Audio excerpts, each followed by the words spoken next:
Hi, I'm Lindsay Perry, and last time we spoke, we talked about Michelle Obama's Healthy Lunch Program and its implications on both obesity, childhood obesity, and poverty. Today we're going to talk a little bit about free and reduced lunch. We established that 68% of all American children qualify for free and reduced lunch. That's according to the USDA. And free and reduced lunch is the government-funded initiative to target minority and poverty-stricken families that often can only feed their children one meal a day. The criteria for free and reduced lunch is that the maximum income that a family of 5 can receive is $27,570 a year. We talk about, as broke college students, like Shelby said, that sounds like a lot of money, but it is not.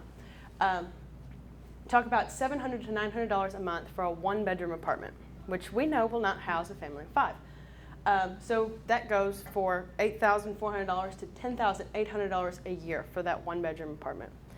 And on top of that, we have to fit in utilities, clothes, groceries, gas money, transportation money, school supplies, and medical bills if you need major surgeries or insurance. And we have to fit that all into the $27,570 a year. We talk about this, and the national average of the yearly cost of living is actually double of what families are able to receive on free and reduced lunch. This means that all the families, I just said that, sorry. So this, according to the National Lunch Program, the meals receive less than 850 calories a day. And we know, according to the healthyadvice.com, this right here, that school-age children need to receive between 800 and 3,200 calories per day in order to function and develop normally. But Michelle Obama thinks differently. The National School Lunch Program is the highly scrutinized plan that Michelle Obama has come up with to combat childhood obesity.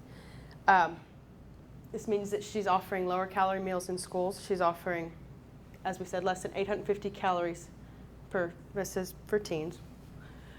She's offering low meat portions and higher whole grains.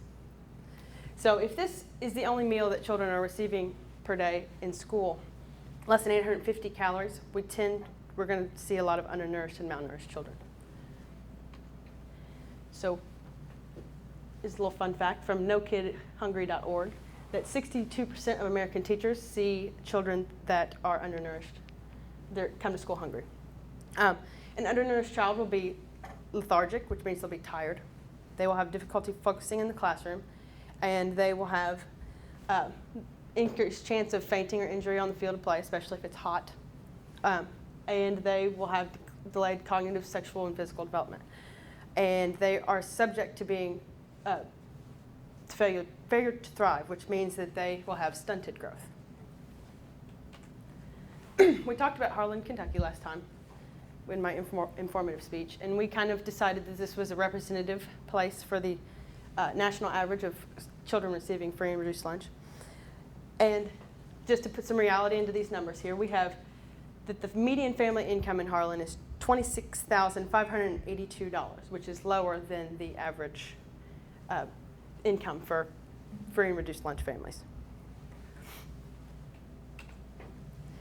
So what do students think about this? Students, parents, school board members across the nation are unhappy with the quality and the quantity of the food that's being given to their children. And I have a video of some Kansas students that sent in it's a parody video. So it's, oh God, is it not gonna work? Oh no. Nope. Well, I'll tell you about it. It is a bunch of high school students, and they did a parody to We Are Young, but they said We Are Hungry. And it shows them going through the hallways and on the sports fields passing out and it's dramatic, but they made a parody of how they felt about the new program. The National School Lunch Program is optional, but it is not really optional because with it $325 per meal and $585 per year spent on these full-price school lunches,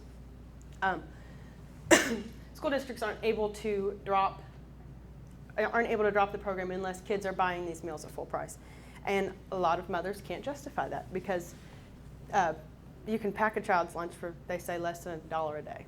So here's actually an example in Laguna Beach, California, where they're able to drop the program because they have a lot of kids that are not eligible for free and reduced lunch and do not want to pay $3.25 a meal. Here's a picture of some meals in a school district in New York, and the top one is early 2010, which is still subject to Michelle Obama's Healthy Lunch Initiative. But this on the bottom is actually what a lunch looks like in New York now. And shortly after that was taken, they dropped the program because that's not satisfactory to anybody.